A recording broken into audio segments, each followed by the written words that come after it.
Hello and welcome back to another episode of Beyond the To-Do List. I'm your host, Eric Fisher. This is the show where we talk to the people behind the productivity, and this week I have a great returning guest, Merlin Mann. If you've not heard the first episode, where we kind of touch on his superhero origin story of even getting involved with doing anything productivity-wise, you can check that out at beyondthetodolist.com/32. There's also a companion piece of sorts that Merlin touches on at the end of this episode, which is episode 153 of Back to Work, the show that Merlin does with Dan Benjamin over on the 5x5 network. Anxiety's a Goat. I've also given the link to that episode in the show notes for this episode, which you can find at beyondthetodolist.com/59. You can go there to follow along with all the things that are mentioned in this episode. This one is another longer episode. If there's anything I know is that there's never a short Merlin Mann podcast, and that's a good thing. Covered in this episode is the idea that there are these unknown inboxes that are out there that we don't know about that could keep us up at night. There's also the relationship we have with the inboxes that we do know of and the relationship that we've accepted with those, and how we can either tend to take them too seriously or not seriously enough. And just that overall sense that we don't like to talk about, where we feel like there's more that we could be doing, or there's more that we should be doing, or even opportunities that we're not in the right time or right place to hear about, let alone take advantage of. And again, we touch on the real notion of inbox zero. What percentage of your brain is somewhere you don't want it to be right now? Ideally, 0%. Hence, inbox zero. Anyway, let's get right into the episode. All right, this week, Merlin, you're back. Welcome back. Hi, Eric. Thanks for having me back, man.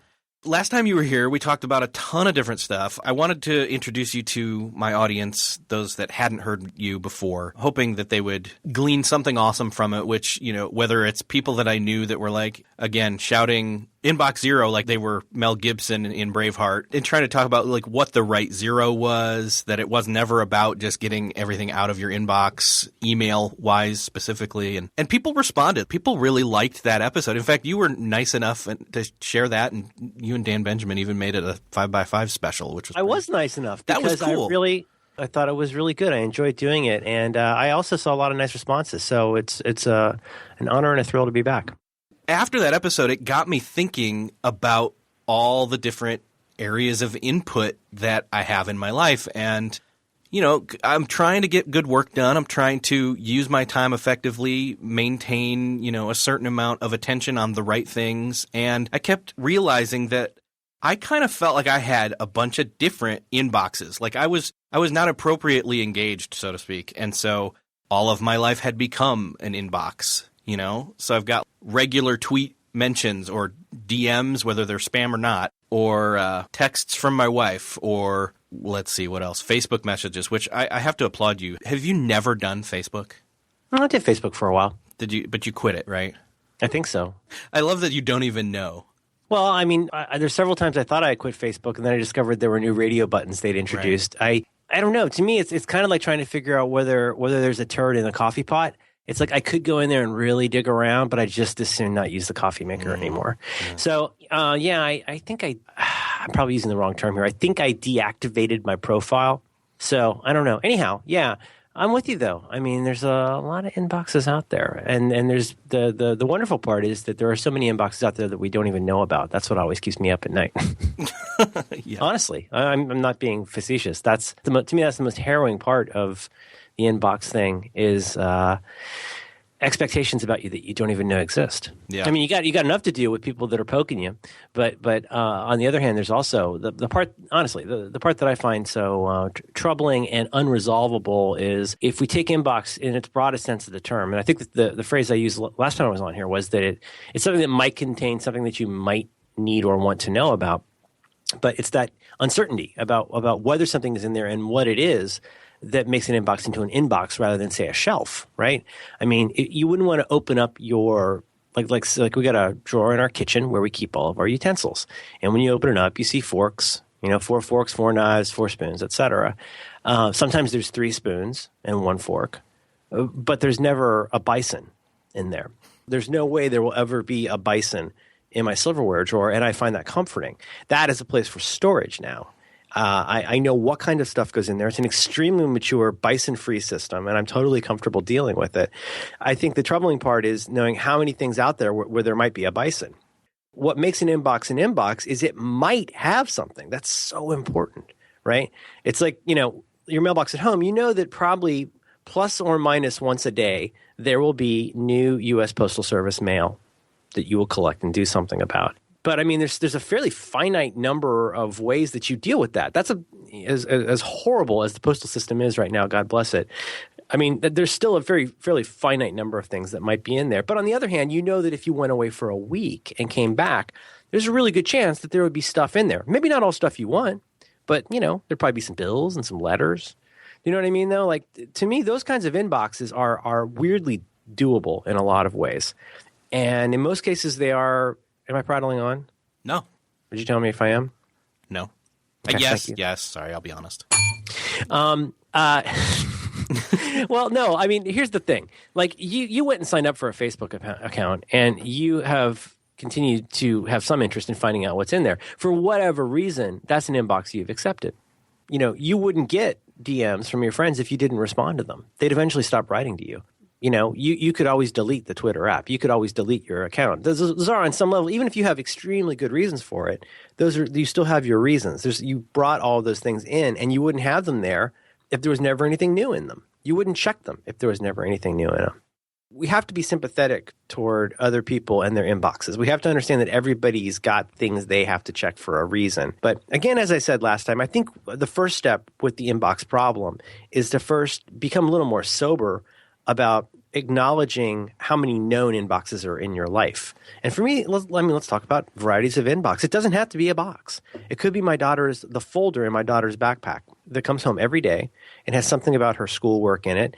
Related to that, I get probably 5 to 10 emails a day about stuff related to her school. Way more than I ever would have expected. Some of it is stuff like, hey, please make sure the kids come in on time. Some of it's stuff like, we need volunteers for this auction. Some of it's stuff like, here's a restaurant that's having a special this month.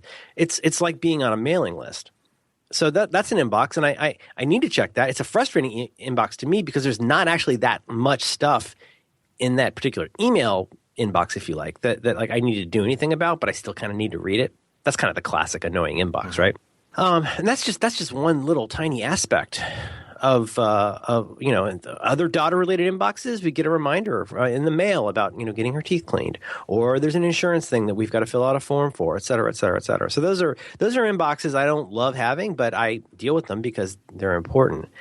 So everybody's got those. But again, to repeat myself a little from last time, I think it's really important to become aware of how many of those known inboxes are out there, because for every one of those inboxes that are out there, whether we like it or not, we have to make a decision about how seriously we're going to take it.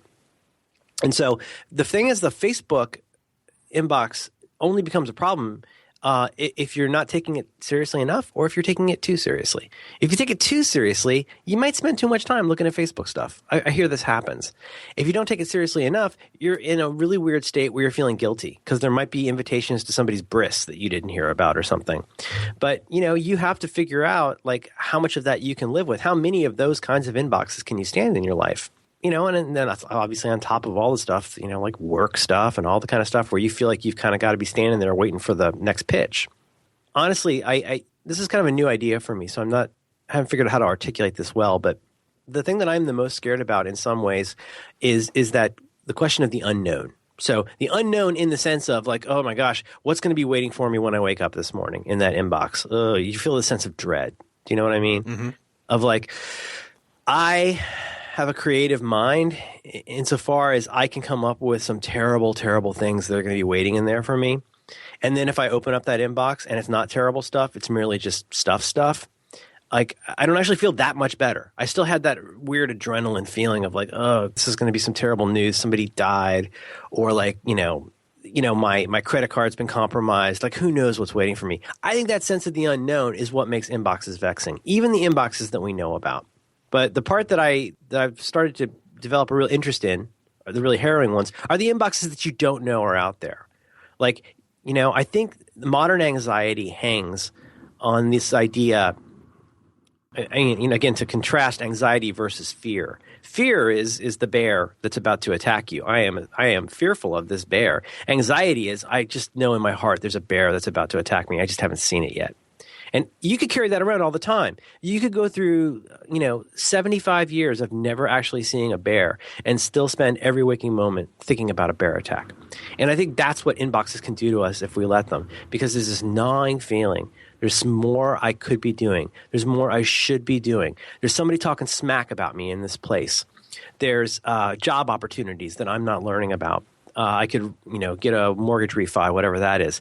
There's all this stuff out there that I know could be good for me, or more likely could be terrible for me, and I just don't know about it yet. I don't have any way to find out, but I'm going to spend the rest of my life sitting here waiting for the next sick piece of information to engulf me. Have you ever had that feeling? I am familiar with that feeling. That's a feeling that I'm sorry to say I live a lot of the time. Just waking up in the morning and feeling like I need to go, turn on my iPhone and look at my inbox to find out if I've wronged somebody somehow, or some horrible, event has occurred. I'm not trying to be negative. No. But I mean, if inboxes only existed to be full of exactly 5 things every week that made us happy, they wouldn't be inboxes in the conventional sense. It's something, there's a big thing going on right now with the guy pulling Flappy Birds from the App Store. Yeah. So it's in a nut for posterity. It's an application that got really popular, and this guy's life got really turned upside down. Despite making a lot of money from it, his life got turned upside down from the negative comments. And somebody wrote in writing about this. Somebody recently said, "Well, for every 10 positive comments you hear, there could be 10. You know what? I'll say there could be 50 positive comments you hear. What you're going to remember is the negative one." That's the one that will eat at you. You're not going to sit there at night thinking about how much somebody loves what you do. You're going to be sitting there thinking about somebody who said something kind of true about you, a stranger. And I think that's the kind of thing that eats us up inside. I think it's that feeling of like knowing how awful that makes us feel and how much we can sit with that makes us scared about inboxes. That's what I think. Otherwise, it wouldn't be a problem. Like if you didn't care, you'd ignore it. If it wasn't worthwhile, you'd delete it. If it didn't potentially have anything that could have any impact on your actual life or sense of self, you wouldn't worry about it. You'd look at it and laugh, But I think there are people out there who feel like if they don't look at Twitter, they will miss something. They will, and it could be something as trivial as like they miss, like, I don't know, Bob Costas's pink eye, and they really wanted to get in on that party. But it could also be that like you miss your opportunity to participate. Like you essentially didn't get invited to the party. Anyway, I am prattling on, but to me, it's one thing to say, wow, I have a lot of work to do today. I know that if I did not collect another single scintilla of new information today, I would have plenty I could do. If all the computer, let's say if the internet went off, or for practical purposes, if I just didn't have new inboxes today, if I turned off my phone, I would still have so much I could do today. And in some ways, that would actually be kind of a cool day, because I know I wouldn't have to be playing defense on anything. Nobody has that, though. Yeah. Because there's always something out there. There's somebody who needs something from you. There's some piece of information that's going to help shape who you need to be today. And I think it's extremely difficult, even in our greatest moments of repose, to completely disconnect from that today. And it isn't just a question of like, pointing at the computer and saying j'accuse, because like we have a role in all of that. But even if you get past the giant amount of work you could do on a desert island today, you're still going to have the amount of stuff will be waiting for you from other people today. And then you got the next concentric circle out, which is the stuff you are pretty sure will be coming in the next 6 to 10 days. I have not gotten any really bad news about work in a week, so it's about time. And then the next concentric circle out that I think is a very natural consequence of all of those other circles is just a sense of dread. You could call it dread. You could call it angst. You could call it whatever you want, but just this kind of keyed up sense. Every day I wake up knowing there's something out there that's kind of out to get me. And then that adds a toxicity to every single one of those circles all the way back in. So all the stuff that you might get from work suddenly becomes much more dangerous and seemingly threatening. All the stuff in your day-to-day communications suddenly is drained of any joy. Like it's going to become very gray to dark black. And then right in the middle, even trying to sit down and just do the work you need to do, your mind is now so polluted with those thoughts maybe I'm over dramatizing this, but I think this is a conversation people don't like to have. Is that even when you're sitting there trying to do the simplest thing, there's some part of your head that's being eaten up with all the stuff that could be out there. Now, that's way over dramatizing something as simple as an email inbox, except when it's not. And I think that's a conversation that people should be having more. It's like, how do we get past that? How do we get over that? What are the inroads to poisoning our own well less often? That is a very interesting topic. I'd love to talk a little more about that. Yeah. You got an answer for me? Honestly, can you help me? Can you help a brother out? Yeah. Honestly, if I'm at a place like that, like if I were to go through what you were just talking about as if I was, if I'm Morrissey working in an office is what that sounds like. It's almost as if, how do you do something where ultimately it's how do you gain perspective on it, is what I hear you're asking. And that's a struggle. Like you may not have the mind space to be able to muster up any kind of, whether it's an emotion or positive thoughts or whatever that is required. But I think we're talking, how do you change or flip your perspective on this? Even if you're fully aware of the reality of the situation, how do you look at it through different glasses? Yeah. Well, yeah. And let me just stipulate a couple contradictory things about this, which is, first of all, I think what I'm describing there is much more common than anybody wants to admit. Oh, totally. Like as you were saying it, I was realizing there's probably something on your mind today that you didn't know you were kind of thinking about.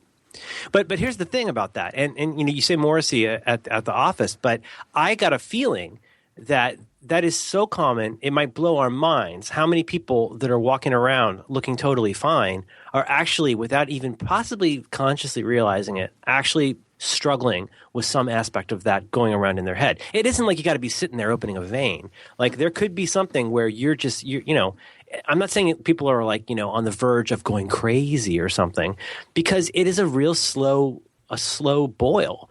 And because it's not something that is directly in your face, this gets to the second part, I guess, which is that your brain will do all the cooking for you. Like, don't worry about that. So even though you may have a smile on your face and be doing fine and taking good notes at the meetings and parking in the right space, there could be a fair amount of internal turmoil going on about all of that sort of anxiety, I think. But then, as to the perspective point, well, the truth is, like, it is kind of a perception and perspective issue in some ways, which does not mean it's simple. It does not mean it's simple as saying, I'm going to buck up and talk myself out of it. I don't think it's nearly that simple.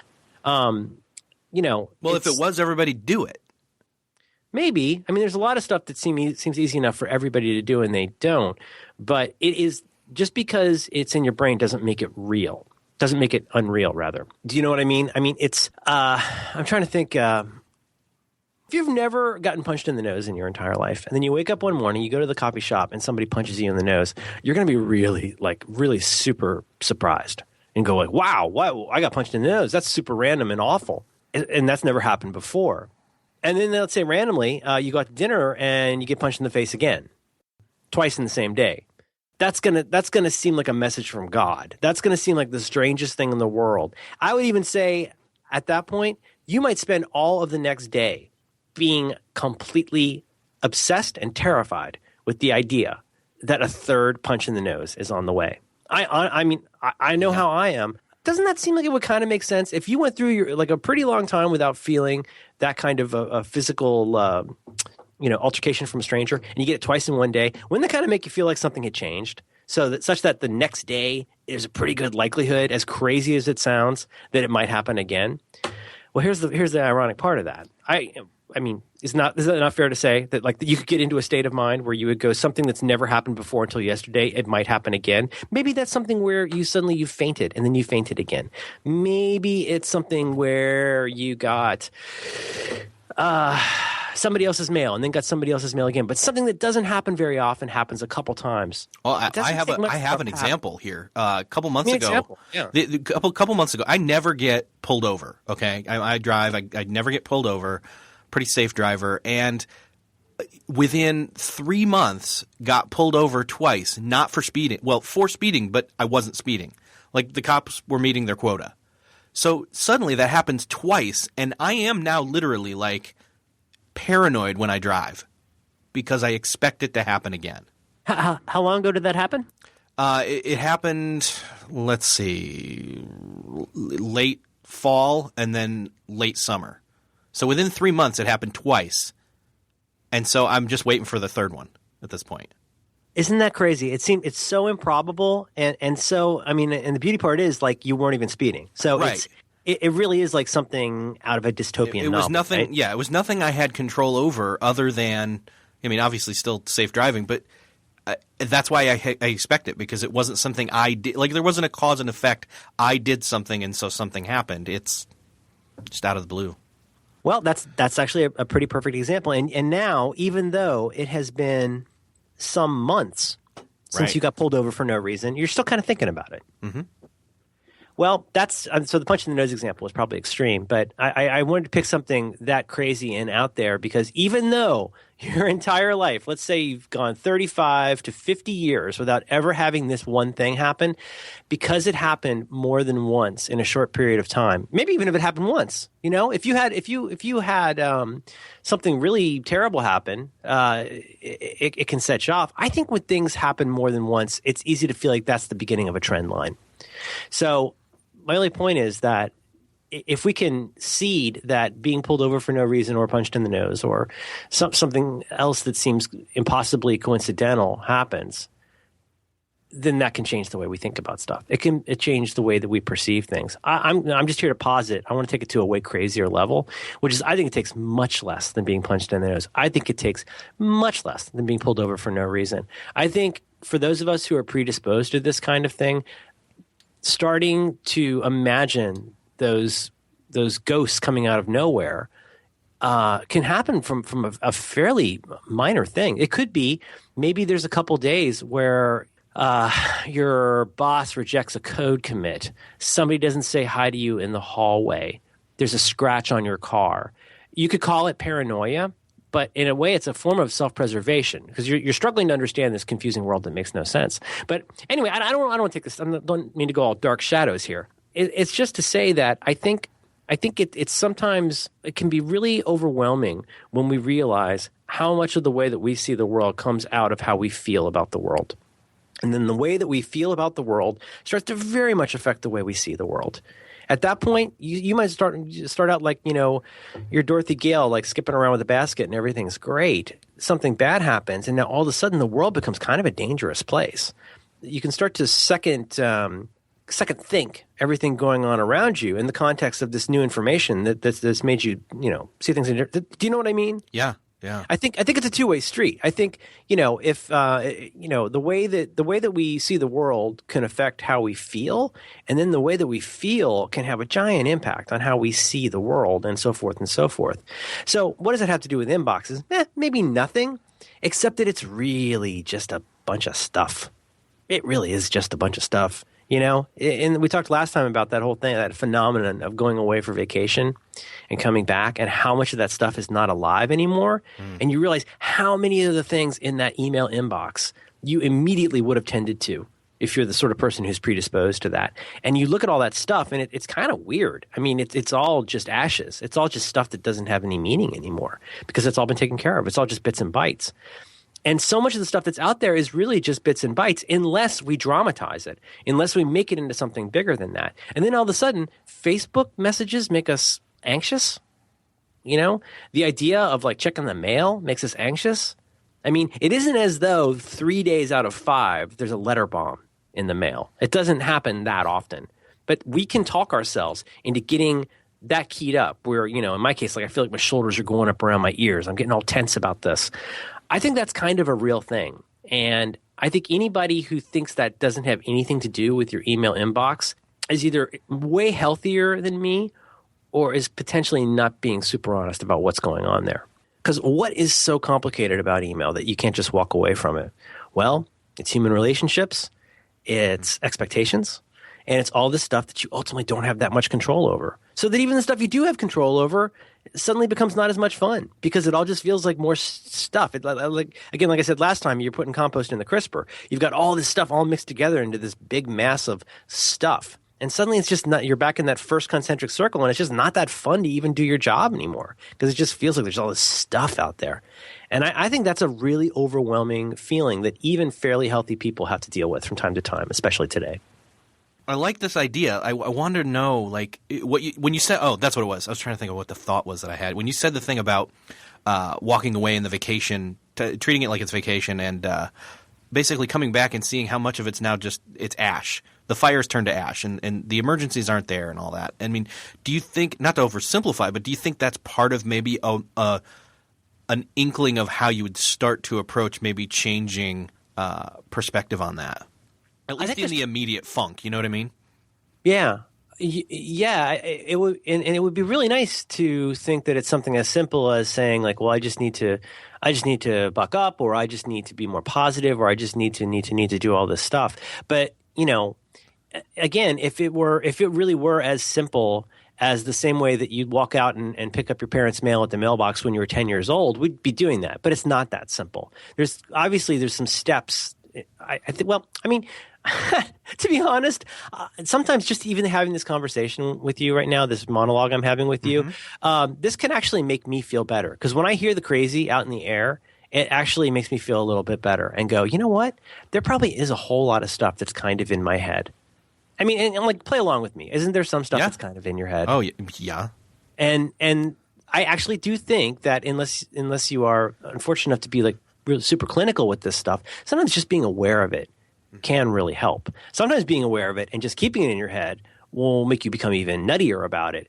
But I think there's several fronts to this war. And we have a role in fighting on almost all of those fronts. Some of those fronts will be a war that continue forever. But we can sure do stuff on our own part. I mean, do you want to pursue this? Is this good? Yeah, definitely. I think the other thing that I want to kind of put a pin in and say is I'm really interested in the idea you talked about with that it's relationships and how do you maybe prioritize in terms of, say you got an email from me versus an email from somebody else that you don't know at all. And how do you say, okay, well, like it's the Flappy Bird thing you were talking about. Like why do you care about these strangers versus, what your kid thinks of you? You know what I mean? Yeah. And the expectation difference there. I do, and I think even if you're not horribly self-involved, it's still really complicated because you think about the continuum of how we think about ourselves or how we derive our self-esteem or our sense of worth or identity. If we only came up with that on our own, we'd be a little nuts because then we might as well just believe that we're Napoleon or we're the king of Spain or whatever. You might as well, if it really is just a matter of who you think you are kind of nutty to just think that you can just be whoever you want to be by fiat. Can we agree on that? That that's a certain kind of like psychosis that whatever you think you are is what you are. On the other end of the spectrum, I suppose, if we only think we're what other people think we are, we're also probably a little bit nutty. If the only way that we can figure out who we are is by what other people think about us, then that's a little bit unhealthy as well. And I think the honest answer for most of us is somewhere in between that's incredibly complicated and constantly changing. I mean, I guess I would like to think that I have some idea of who I am, and I feel better about that who I am when other people say they like what I do or, the usual things, right? Mm-hmm. People say a nice thing, you get a compliment, you see that something got a lot of retweets or a lot of listens somewhere. That's a great feeling. And when it's a positive thing, I think the natural inclination is to say, oh, well, I guess I'm right. I guess I am kind of okay today. I guess I'm somebody that can be loved, and I must be doing something useful because obviously strangers like me. I don't care who you are, how much you think you know who you are. Mm-hmm. If 500,000 people are telling you something, it's kind of hard to not hear it. I mean, you could potentially be like unknown one month, and then the next month, like people know what you do, like at a coffee shop, like strangers know that. That's really strange. So even if you have the greatest sense of self-worth and a nice simple life and something you understand, there's always a chance the world could really change who you are. If you're really into like a certain political cause or a certain celebrity, the fate of that public thing that you have no actual impact on could change the way you feel about yourself. If you're a believer, these could be tough days, I guess. And here's the thing: you could even have a negative reaction to a positive, an outpouring of positive. Like I went to a conference, is a new media conference in Vegas back at the beginning of January. And I had a lot of people stop that are listeners of the show, and I had nothing against it, everybody that's listening. But it was so strange and so just – I know you've done public appearance stuff before where people come up and they love what you do. But there's that overwhelmingness to it of it's that outpouring of even positive that can somehow almost backlash to where I was like, oh my gosh, I need to go, hole up in a hotel room and watch TV for 5 hours now. Mm-hmm. So I think that's not uncommon. Boy, this sounds real deep, like therapy kind of stuff. But right. I think, well, I mean, in the sense that this is the kind of thing a therapist would probably want you to talk about. But I mean, I feel like that sense of self stuff becomes important because even if it's something as seemingly simple as inboxes, we started off with this very easy topic of, well, gosh, how do you deal with email?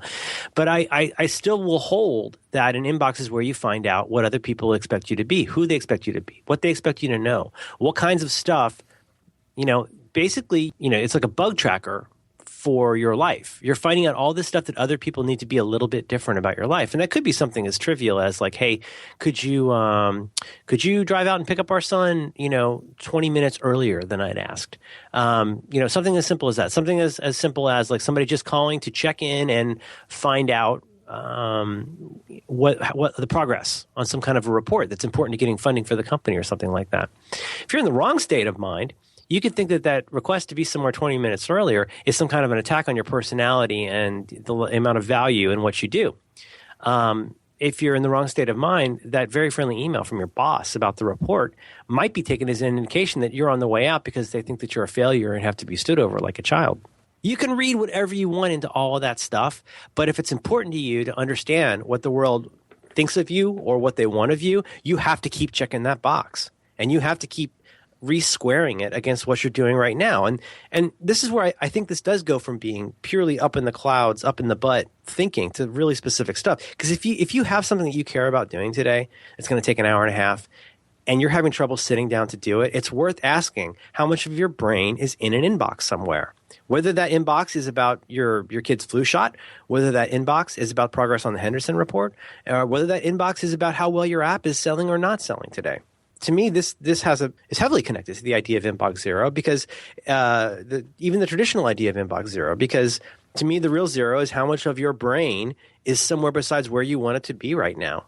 And if that's over in some notional inbox, worrying about something that hasn't even become a problem yet, such that you can't concentrate on what you're doing or you can't fully commit to that or you can't bring the full confidence of what you do to some creative endeavor because of that distraction, then that's really problematic. Suddenly, that very inchoate, head up your butt problem has a very real consequence on what you're trying to accomplish. I think you just hit the nail on the head. We were talking a little bit pre-show about something I was working on, and I think some audio editing and some stuff like that. And I think you're right. I think honestly, my head right now, confession time. My head's been a lot of different places all at once for a while right now. And so, yeah, being able to sit and not have those things ringing metaphorically in my head is hard because I don't have that noise. I don't have mental internal noise cancellation headphones in my brain right now to sit and focus on this literal noise that I'm trying to edit. So, right, that's funny.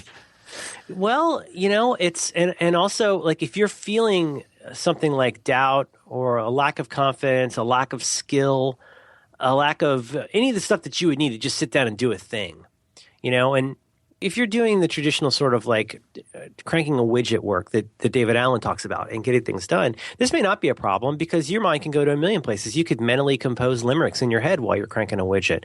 It's just that if you're doing work that's ultimately satisfying to you, even 50% of the time, you got to put yourself into it. You've got to put your time and your attention into that. You got to put a little bit of your life into that, and it has to be ambitious enough that it would keep you interested. If you want to make 5 great things this year, you're going to have to put a lot of yourself into that. You're going to have to stretch out a lot. You're going to have to go into places that you may not completely understand yet. You're going to have to be vulnerable. Right? You're going to have to, I really think this is true. If you want to become an artist who just paints the same painting over and over, then you're not really an artist anymore. You're just a compulsive illustrator. But to keep developing and evolving and and staying interested even in what you do, I really think you have to put some of yourself into it, and you have to put yourself out there. And that's why things, if you're not happy with the self that you're putting out there, if you're not thrilled with your confidence and ability to get this done, if you're beating yourself up about what you haven't gotten done in the last 10 days, I think it's not at all uncommon to say, well, maybe even in a good way, like, I wonder if anybody has something nice to say about me that I could go read. Or I wonder if there's something that would make me feel right now. Can I go find something that make me real mad about something that I like to get mad about? Could I go and find something that makes me happy about the things I'd like to be happy about?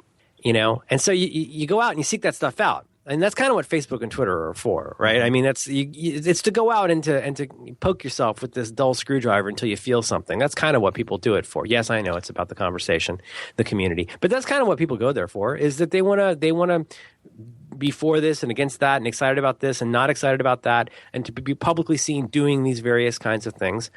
And I think there are lots of people who can do that all day long and still get their stuff done.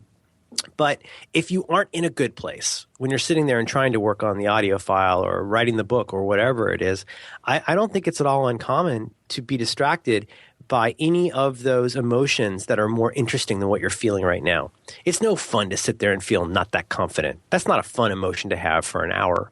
And so you might want to just say, to use that word I don't love, you might be distracted to say, well, what's this thing that I can handle? Well, I can handle going and reading these comments or reading these reviews of my app. And another thing that'll make me feel like I'm starting to realize like I'm getting real anxious because I haven't looked at my inbox for a while. Well, here, if you were super excited about your audio editing, no way in a million years would you go and look at your inbox. That would be a stronger feeling, a more overriding feeling than that gnawing little buzz about your inbox or about your Facebook or whatever. I'm trying not to oversimplify this because I think it's not a simple thing. But if you are trying to put yourself into your work and trying to put yourself into your life and you're not happy with that you or that thing you're putting it into, I think it's not uncommon at all for those voices to get really quite prominent in our head, that there's probably somewhere else that I need to be looking at. Or if I'm worried about who I am, wow, I should probably go out and find more evidence of things that I should be worried about. Whatever that is. I just think that it's not really as simple as calling it a distraction, saying, oh, it's a distraction, unplug your router. Like the router you need to unplug is in your brain. It's the part of you that's being pulled in those other places. You can't blame your inboxes, real, imagined, organic or non-organic. It's you. You're the one who has to decide the relationship with that stuff and then like kind of suffer through it day by day and figure out what you can live with. Yeah, we love to blame everything on technology these days, but people have been. They do. I don't, but other people. I don't think Facebook is technology. I mean, technology is an artificial heart. The ability to read what somebody says about their cat's latest haircut is not technology. That's just words. Yeah, I love what you said about the routers in your brain. People have what is it? The word. I'm even doing it right now. Procrastinated. People have procrastinated well before, the internet or technology or whatever you want to call it. Bits and ones and zeros. Before ones and zeros, people still procrastinated, and they weren't lazy. Like they dealt with this stuff even then. I have to believe. Well, yeah. I mean, I'm sorry, I didn't mean to be picking nits.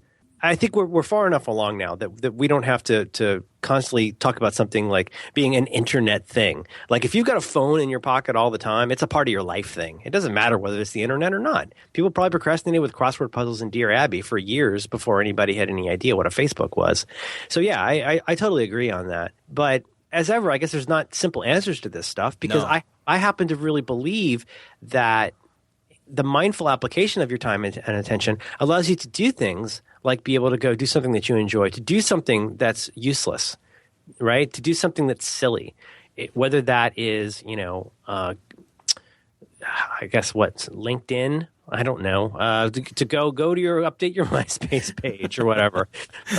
I'm kidding, but you know what I mean. Yeah. Like there are little things we do. Like I go and I look at like Feed Wrangler, right? I'll go look at RSS feeds. I don't have to do that right now. Sometimes me going and looking at that is just a fun unwinding thing. Sometimes it's a me procrastinating thing. But, I guess what I will say is that if you just accept that this stuff is out there and that it's kind of real, even if it's kind of in your head, sort of real, if you accept that it's out there, I think that is a really good first step toward becoming a little more of a sane human, because it enables you to do stuff like say, well, going and playing with my kids should be really fun right now. I mean, I don't get that many years of my kid wanting to play with me. Mm-hmm. Like, what a dope I must be to want to sit here and do this other thing on the computer instead of, go play a game or go play make-believe or ride a bike or whatever. But I do find myself doing that sometimes. And I don't feel great about any aspect of that. I don't feel great about like not having the energy to do that. I know that I can see in her eyes that I'm disappointing her. I'm disappointing me. Like, how do you get to the point though where you accept that you do have good days and bad days. You do have good thoughts and bad thoughts. You got a whole range of crap out there that's just floating around all the time that you got to deal with. But ultimately, it still is your world. It's still yours to deal with. It's still up to you to decide that even before you change your perception about things, even before you change your mindfulness about things, just be aware that you have those things. You have perception. You have perspective. You have mindfulness. And as I said on a recent episode of Back to Work, remember that you are the thinker of your own thoughts. As much this is real existential kind of stuff. Like there's no machine out there that's putting probes in your head to make you think the way you think. That's who you are. That's your deal. And I think even before you get to the point of being perfect with that, like being aware of that and acknowledging that is a great first step. Now, why am I saying that? Because there's a lot of people out there who want to talk about procrastination. They want to talk about maybe what they would call ADD. They want to talk about everything in the world that is being visited upon them like some great torrential rain that actually has a huge component right in their own brain and their own will, their own interests. It's like people getting mad at Lay's for making potato chips, or people getting mad at NBC for making TV shows. Well, that's what they do. They make those things and they put them out. And then you get to decide whether you're going to have them in your life or not. But I guess what I'm trying to say on a hopefully positive note is that I don't think you're going to have a lot of success on the work in the center of that concentric circle or getting anywhere near the good and bad thoughts that move out 3 or 4 concentric circles from there. You're not going to make a lot of progress with that until you accept that you're the place where that change has to happen. Even if it's just in a change in how you see things. Because how you choose to see things, what you choose to engage with on that Facebook page, like what you see will start to change how you feel. And then eventually what you feel will change how you see. And eventually those things will combine to change the way that you do things like make decisions. And there may eventually, in the fullness of time, come an afternoon where even if you weren't able to forget about reading your Twitter feed, you could at least say, I'm sitting here thinking about wanting to go hit Command Tab and go look at Twitter, but I'm not going to do it. And it's not going to be a big deal. I don't have to stress about it. But this one time, I'm just not going to do that. I'm going to exercise my own will and say, that's a fun thing that I'll do later, but it's not a fun thing I'm going to do right now. That's so small. It's so silly. It's just a little twitch of a couple fingers. But that's the beginning of a kind of mindfulness, is noticing the thought that you're thinking and saying, is that what I want to do? Is this who I want to be? So, I mean, I'm not a therapist. I can't help with the big stuff. I can't even manage my own stuff. But I do know it helps me a lot to be aware that there's no big bad person out there to get me. Whether that's this person who's going to come and blow up my inbox or the person who's making me think all these terrible things. I am the sole author of all of that awfulness. And I am the curator of all of that awfulness. Like, I am the librarian who decides which volume of petty horrors I take out and decide to read all the way through every day and night. That's entirely up to me. And I think that can be kind of wonderfully harrowing and empowering. But I just don't know of any other way to get a handle on it than to start by accepting that you're in the middle of it. Nobody's making you do any of that. And nobody's making you feel bad about any of the stuff that may or may not be in those inboxes except for you and me.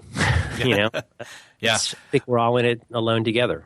For me, where I'm hearing, you said curation, that we have that ability, and I'm thinking when you said that, suddenly my mind was going to, I could turn off any bells and whistles on my phone that alert me to a DM from Twitter or an app mention. Why do I need that to announce its presence every time it happens? It's not necessary, and that's just one small example. Yeah, I totally agree with you. And I don't have I wish I had a better handle on this because I don't have a simple way to put this. But I have to tell you, I mean, I think there's a big difference. I beg your pardon. I think there's a big difference between an interruption and a distraction, or at least an important difference, if not a big difference. In the whatever 8 or so years since I've done 43 folders, I would hear a lot of people talk about the interruptions and the distractions in their work, right? Certainly, I think we can all understand that the interruption of trying really hard to be heads down on work at your desk, and then having somebody come up and even interrupt you for something very important. It's a bummer, right? It takes your attention off. You got to kind of get back on it. Super frustrating when you have to listen to somebody talking about a party that they were at this weekend really loud. That's very interrupting because it's kind of hard to shut out. Or they don't like the distractions. They don't like stuff like having their inbox blinking at them all the time. I guess I just think it's kind of important to distinguish between interruptions and distractions because I think an interruption is something that you can't do anything about. Like an interruption is the power going out while you're trying to write something on your computer. An interruption is somebody saying your name and asking you a question at your desk that you would be rude not to, poke your head up and answer. The notion of new tweets being available is a distraction, but it's a distraction that you accept. If you take the bait of that, that's not an interruption. That's a distraction. That's something that you brought on yourself, and it's not going to be as simple as just saying like, oh, I'm working from home today, because that distraction is still going to be there regardless of where you are. Maybe even easier to get to. Let me basically translate what you just said. Basically, in what I said, the phone itself sitting there quietly, not in airplane mode, that could receive a call, and I'm sitting there thinking, oh man, I really want to pick it up and check Twitter right now. That's a distraction. But the interruption is if somebody actually does tweet you and it dings. And right. That's the interruption.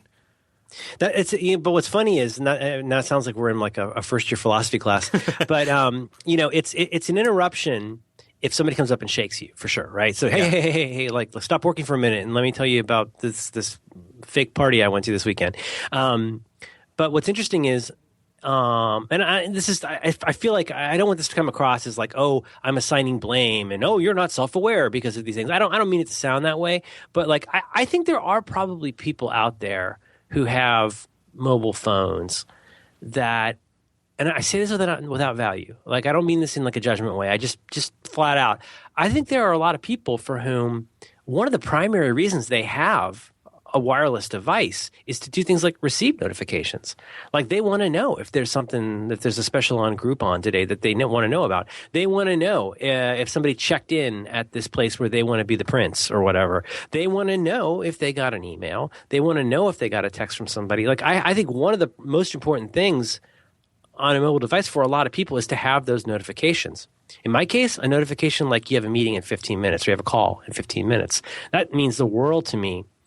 And I could be cynical and say, I think for different reasons, I do that so that I can go do my work and not have to think about it until I hear the ding. I don't need all of those things, but it's true. I still rely on that kind of external stimulus. But with that said, I wonder how many people know, like how many of those notifications you could turn off or tweak, right? And that's, and I have a feeling that most people, the nuance that's available to you. Yeah, I mean, the granularity. You can get into like real like 5%er kind of stuff with this. That's the area that interests me. But even just for normal people, I mean, I think you would have to be a pretty unself-aware person to have your email checking with push notifications or with it checking every minute and then complain about the fact that it beeps all the time. Well, you can turn that off. Did you not know that? Like, what are you mad about? Are you mad about the fact that people are emailing you? Are you mad about the fact that you're hearing about this? Are you mad about the fact you got to keep fishing your phone out of your pocket? Or are you mad about the fact that you have not yet made a commitment to how you want to deal with this? I think it might be the last one. Because if you made a commitment to how you want to deal with this, you wouldn't mind getting those emails. You would love it. Or you would say, this is not tenable. I need to turn this off, and I need to just deal with this in a more mature way. If you're not unhappy with what you're doing, then everything's okay. So one thing that might be worth talking about from like because I was talking about this in other places, but not here. I'd be happy to talk about some of the ways that I try to do things like notifications in what I consider a sane way. Yeah. But I also just want to say, like, we all use this stuff for such different reasons and different times a day. I have to imagine that this has come up like 2 or 3 times in the last few back to works. There are people who even know about Do Not Disturb mode on their iPhone, but like want to hear the ding if they get an email at night. And it's hard for me to say that in a way that does not sound judgmental because I think that's loony. But when they introduced automatic Do Not Disturb mode, like I was so grateful.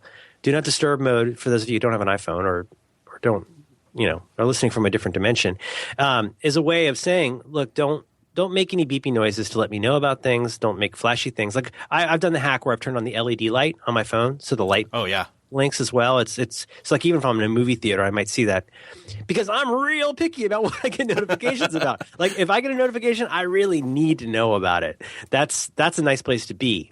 But I have my Do Not Disturb turn on at like I think 9 or 9:30 p.m. and it shuts off at I think 6:30 or 7 around the time the family's leaving the house. Anyway, I'd be happy to talk about that. But I love that idea. Yeah. I mean, that might hopefully help people, but I think it's really easy when you're not happy with yourself, or you're not happy with who you are. It's really tempting and even natural to go out and start picking on the wrong people, to start picking on the wrong things, to start getting mad about trying to find this thing that's making your life the way it is. I think this is such a problem today. People who are always looking for the people that cause the problems in their life, the people who have made them mad and made them the way they are. I don't love being bitter about the world, but you've made me this way, people. I think people love to go out and find some kind of bugbear that they can blame for things being the way they are. And I think the inbox writ large, like the constellation of inboxes, the constellation of places where we go and find things and the way we find out about it are a really big target. It's really tempting to say, I hate email. I hate getting all this email. In my case, I might say, wow, just on this particular day, I hate how much email I got about this stuff from my kid's school that got sent on a 2-line to 35 people. Like, don't these people understand? But, it's all just computers. Is the crazy, really, honestly, it's if we watched a movie of ourselves and how we act about this stuff, that we could get mad about people who are saying too much about something on Twitter. Well, I mute them or I mute their topics, but it's really weird how many things we can get really wrapped up in and can be used to prove why we are the way we are. Well, I didn't get anything done this week because I get all this stupid email from people and my phone's beeping all the time. Is that really true? Or are you just kind of mad about your relationship with those people? Are you really just maybe even more accurately, are you just maybe kind of mad with the fact that you can't figure out how to sit down and finish this one project? Like, really, you're going to blame beeps for why your life is the way it is? You can turn beeps off. You really can. It's you can go and do that. It's not really the beeps. It's your brain feeling bad about who you are and feeling bad about these unmanaged relationships with people and impossible relationships with strangers. You've taken all of that and eaten it with a giant spoon, and now that's become who you are. So you're not really mad at all those people. You're mad at yourself. I think, if you reach the kind of age of sagacity that I have reached, I think that's a thing that's well worth at least remembering a couple times a week, is that you can choose to find a problem or solution in many, many different things. And there's almost no problem anywhere on any of that spectrum that has to do with beeps. It does not really have to do with inboxes. It does not have to do with little blue birds. It does not have to do with app things. It's about deciding how much of the world's input is really critical to deciding that you're going to be a decent person today and make stuff that you like. I believe that. I don't always live it, but I believe it. And anytime that I get too mad at the beeps, I want to try and remember that it's really me that I'm frustrated with. For me, it rings true that it's about unmanaged relationships and expectations. So, and don't you agree, though, in some cases, impossible things? I mean, I actually, an example I gave on the last Back to Work talking about, I was a kid about my in-laws who have a regular, like, I say landline phone, but it's like an Xfinity Comcast phone. But still, they have a phone in their house that's got a real number. And pretty much, in my experience, all they get is phone solicitation stuff, right? Yeah. And they hate it. They hate it, but yet they can't believe we don't have one of those. It's a very, very strange thing. So, that to me is like almost something from like a Marx Brothers movie. The idea of having this device that you pay for to have in your house that does nothing but make you into an angry silent film character every time it's used. You talk about technology and all, we all call this stuff with technology and people blaming technology. Well, I mean, you can shut that phone off. You can unplug it. You could have it removed.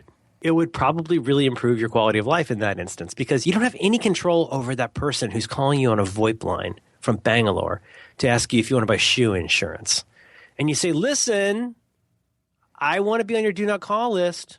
I don't want your shoe insurance. You are breaking the law. You know what? It's like yelling at rain. That's not going to change anything about that. The whole system is predicated on calling enough people and annoying them until somebody buys something. You don't even matter in that equation. You're just they've already disconnected you by that point. They don't, and they'll call you again because it doesn't matter. It doesn't cost anything.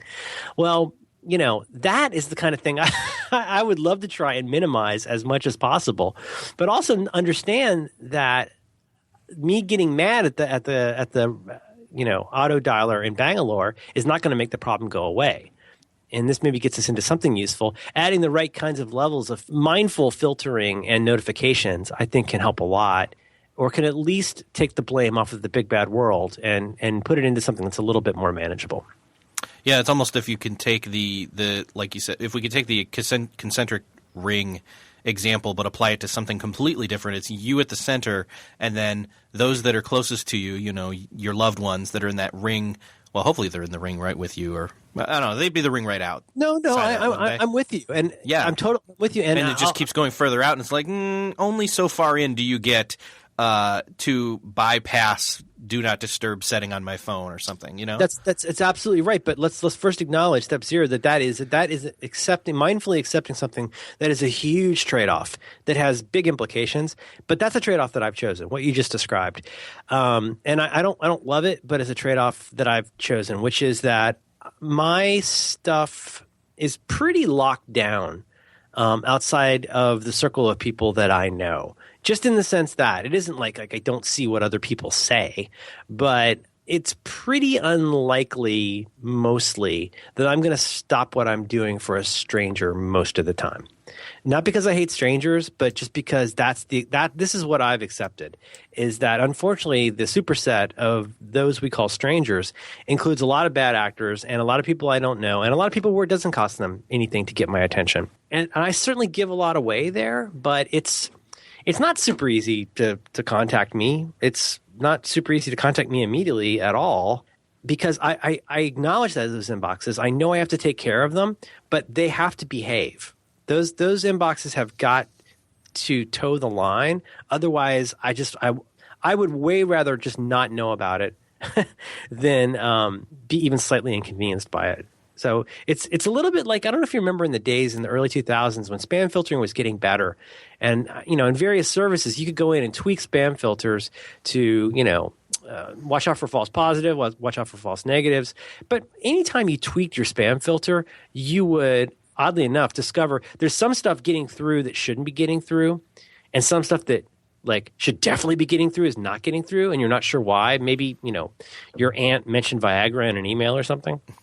But do you remember those days? It was pretty complicated stuff. There was no simple heuristic for making sure that you simply weren't annoyed in life. It was way more complicated than that, because that's not how computers think. So, fortunately for us and very fortunately for me, this stuff has come a long way, even in the last couple of years, to where I hate to sound careless, but I've really weighed heavily on the side of saying, well, there might be stuff I miss. There might be stuff people need to ping me about twice. There might be stuff where somebody has to try a second channel to get me.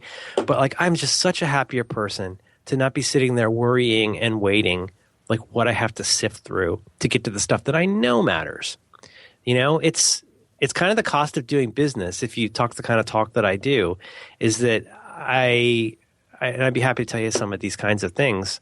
Should we talk about that? Yeah, let's do that. Well, one thing is email. Email's a thing, and I use Gmail mostly. And one thing that I've done, and this took a lot of time. There are services that can do this for you, but one thing is that there are different apps that I use on my phone and stuff that are the kind of apps you hear about for doing stuff like quickly processing email and things like that. None of those, because of the way Gmail is set up, it's very difficult to leverage wonderful stuff like the important inbox, the priority inbox on Gmail. It's kind of hard to leverage that from an iOS app. Right. Yeah, I've had that same experience. Yeah, and I guess I should say I have had quite good success with priority inbox, such that I have a text expander snippet that when I type it into the location bar on Chrome, it takes me to important unread email from the last 24 hours. And that's where I start. So, and boy, at the risk of blowing it, there's rarely more than 5 emails in there.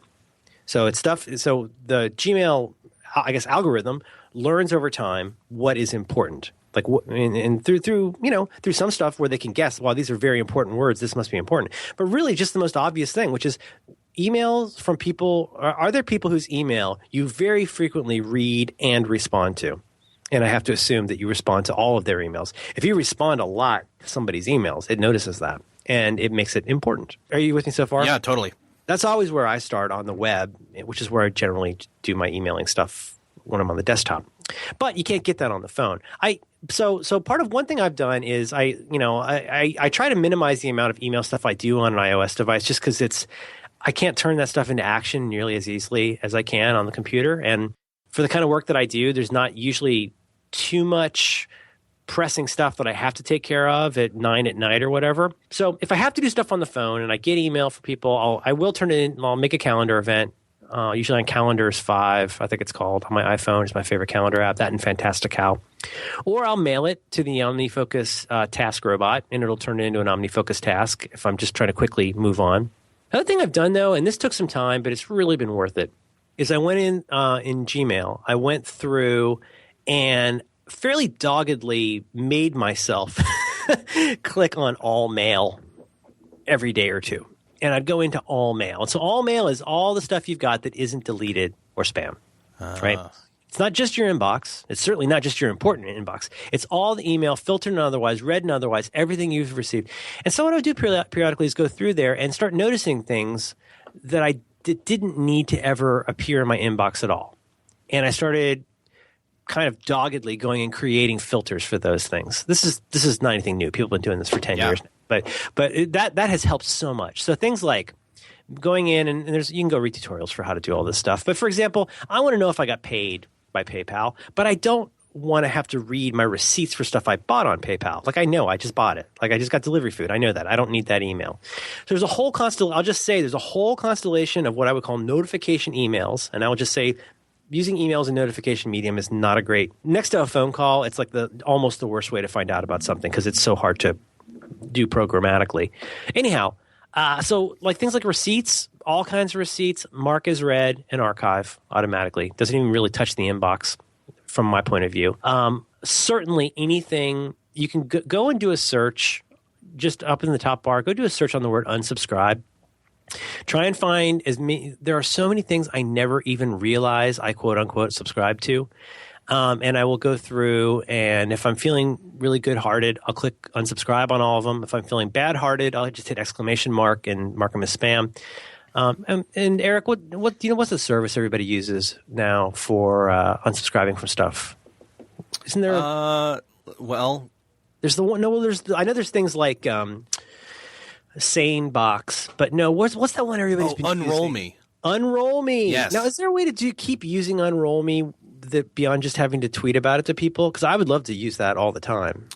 Have you used it? I tried it out, and I felt like it was. I stopped at the point it wanted me to tweet about it. Yeah, I felt well, and I did that once or twice, and I was like, I just feel dirty now. I stopped because I felt like it was starting to take over my Gmail, and I was like, you just pulled stuff that I don't want you to pull. So. Sanebox will do that if you're not careful. Yeah. And go and look at things like that, the Sanebox and Unroll Me. Anyway, I guess what I'm trying to get at a very high level is start by making sure, like, let's take it as read. There's going to be stuff that for whatever general reason, there's stuff you definitely always want to see. Now, what's the opposite of that? Is there stuff you pretty much never want to see? Not spam, but stuff you don't need to see.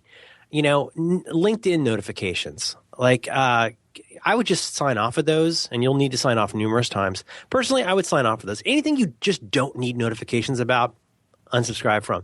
Anything that you want to have a record of, just make sure it's all included in some kind of a filter or a that's what they call it, right? A filter. Yes. That will mark it as read. And you could tag it and stuff like that. But I would just say mark as read and then archive it. Why is that important? Because now your inbox is becoming cleaner and cleaner automatically. Anything you can do, you don't want to over automate this to where it's, getting rid of good stuff. But make sure that anything you know for sure you never need to know about in your inbox, but you still want to have, automate as much of that as you can. And that's going to be different for everybody. That was huge for me. So now, no matter what inbox I ever go to, I have appallingly few, wonderfully few emails that aren't, I don't get a lot of automatic robotic emails anymore. Pretty much what's in there is going to be from people. And of course, as you can guess, when I get something that isn't a robotic email, I add it to the filter so I don't have to see it there.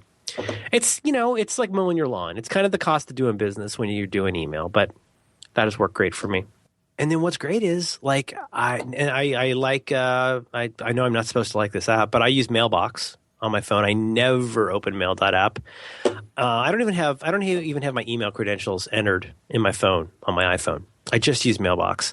I think that's what it's called. Mailbox. Let me look. It's the one that you had to wait in line to get, and you can swipe to send it to come back around later. Yeah, is that what it is? Yeah, I'm just trying to see what it's called. It is called I think Mailbox. It's Mailbox. Yeah, and I it's encouraging a habit that I used to really discourage in people, but I love it because if it's something, what's great is you just swipe one way and it archives it, real easy. Or if you do a hard long swipe, it deletes it. But and so it makes it really fast to process email. You could even grab the entire inbox and mark it as read just with one swish. What I find handy about it that I shouldn't, but I do, is that it lets you punt emails into the future.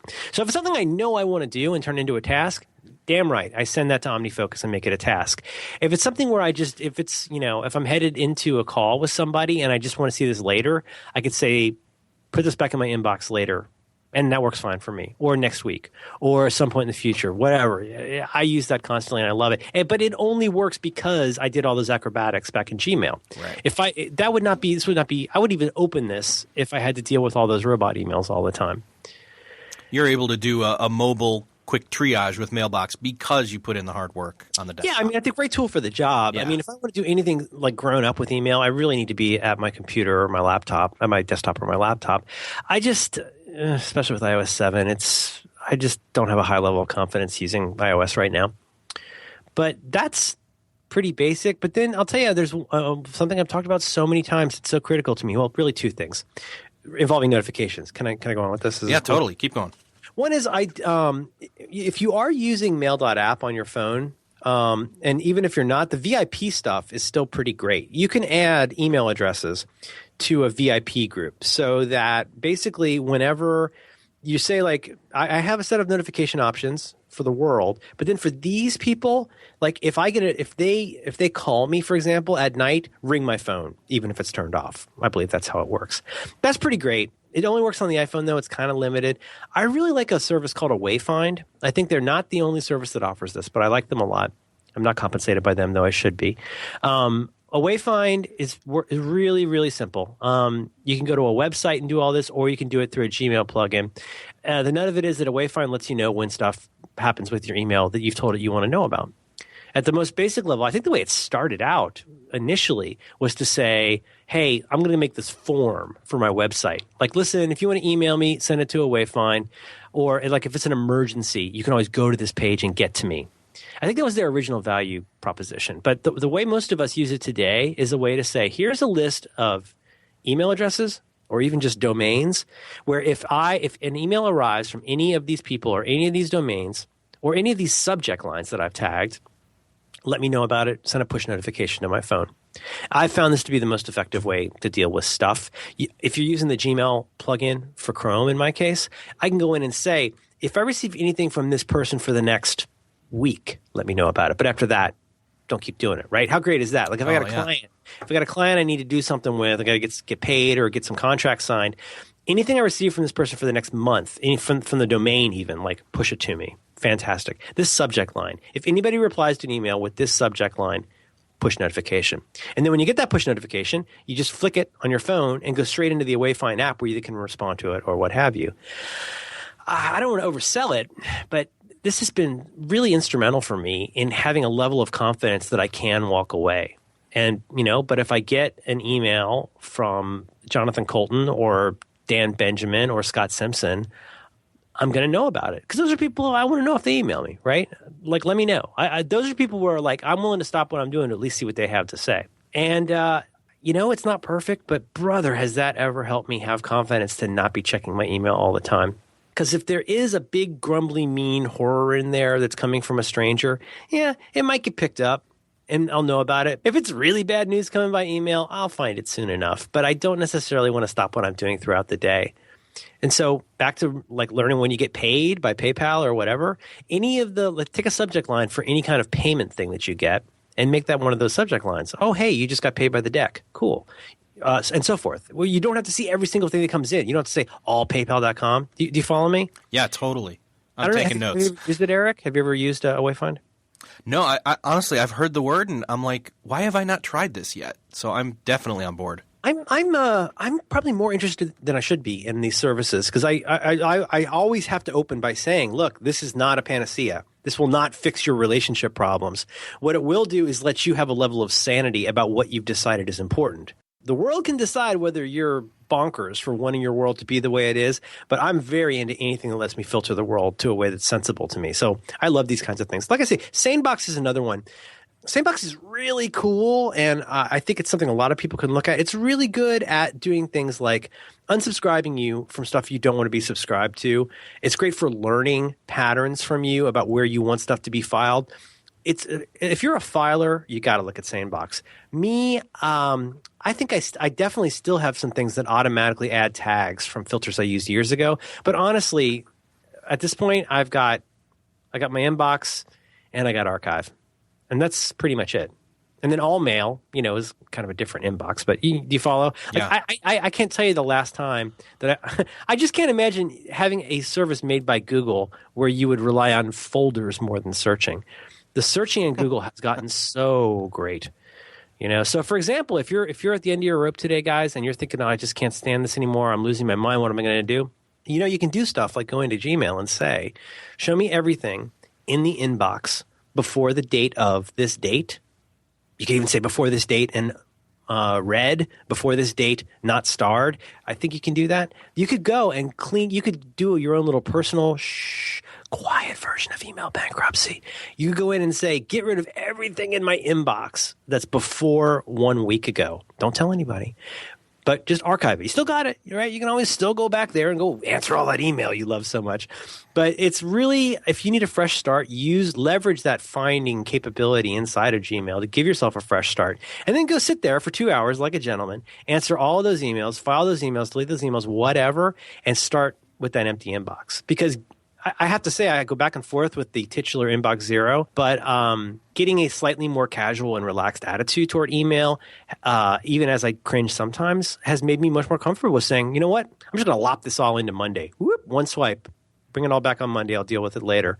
And then if it keeps coming up again and again, I've gotten to a point where I say, I've looked at this 3 times and I haven't done anything with it. I'm just going to go ahead and mark it as archived. But anyway, sorry, that was long. I'm glad that we kept going because I really liked what we ended up with, especially because it kind of comes back around to what we originally started with.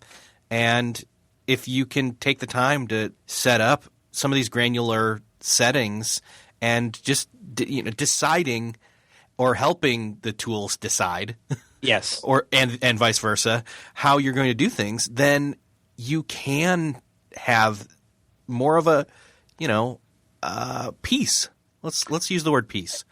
Yes, absolutely. And here's the part that's the needling part, Eric, is that you could take the last 15, 20 minutes or however long I've been ranting about this and put that out as its own episode. And I think a lot of people would probably get stuff from that and they'd probably be really happy with it.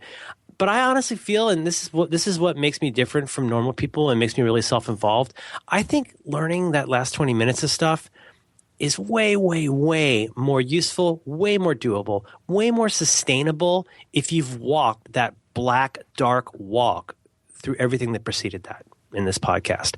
I don't think you can make sane implementation decisions until you understand the landscape that you're dealing with. And that's why I always blanch at people who want to go straight to the tips and tricks, because anybody can give you tips and tricks. That's why anybody can do it. They're useless unless you understand what you're trying to accomplish. And all of those gymnastics I just described, I've evolved them over time. They'll change more in the future. There's probably stuff I'm missing, but that's what I can live with. And it's what enables me to be able to not feel like a crazy person who's constantly wondering, what's about to blow up. So I'm glad it's useful, and I guess I would say, I guess I just feel like there's so much advice out there about how to do stuff with email. Some of these plugins can be super useful. Don't get too bogged down in them. Yeah. Like come up with this little picture of the life that you'd like to have, and then get the plugins that support that. There's lots of good stuff out there. If if you're not stuck on Mail.app on Mavericks, do you use that? No, never. I hear it's pretty bad. Yeah, I skipped Mail.app a long time ago. Like I said last time we visited, I think learning taking a day, maybe a day split over 2 weeks, but taking the time, every time you start to do something with your mouse in Gmail, hit whatever it is, Command-Shift, ?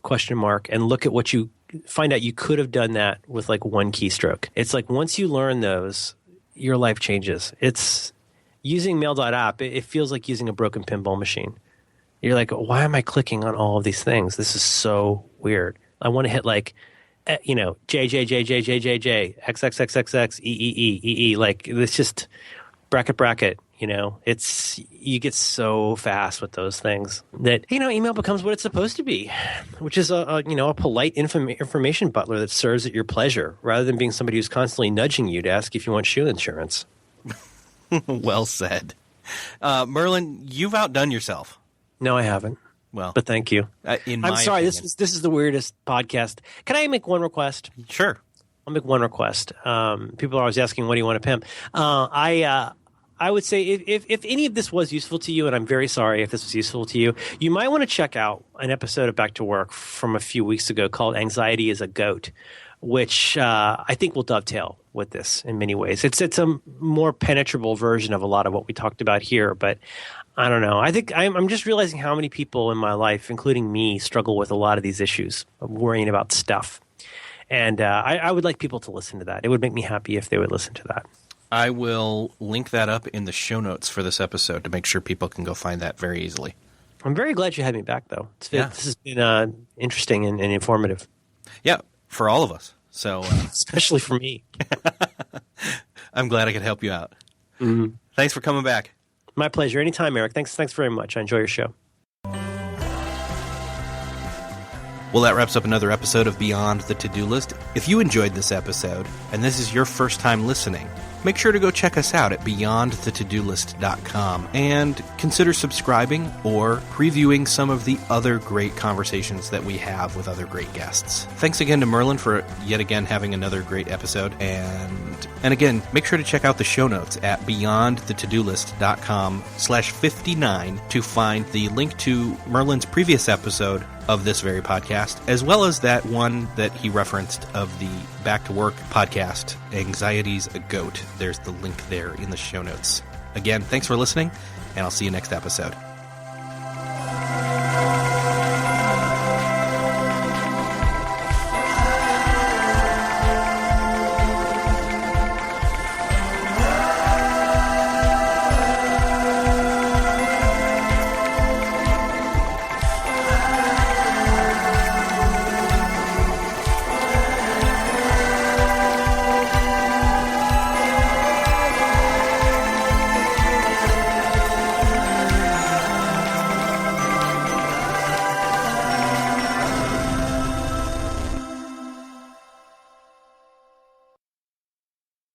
Beyond the To-Do List is a proud member of the Noodle.mx Network. Find more of our award-winning and award-nominated podcasts to make you think, laugh, and succeed at Noodle.mx. Learn how to podcast. Theorize over the TV shows Once Upon a Time in Wonderland, and Under the Dome. Laugh with our clean comedy. Delve into science fiction and philosophy. Learn critical thinking from movie reviews. And more at Noodle.mx.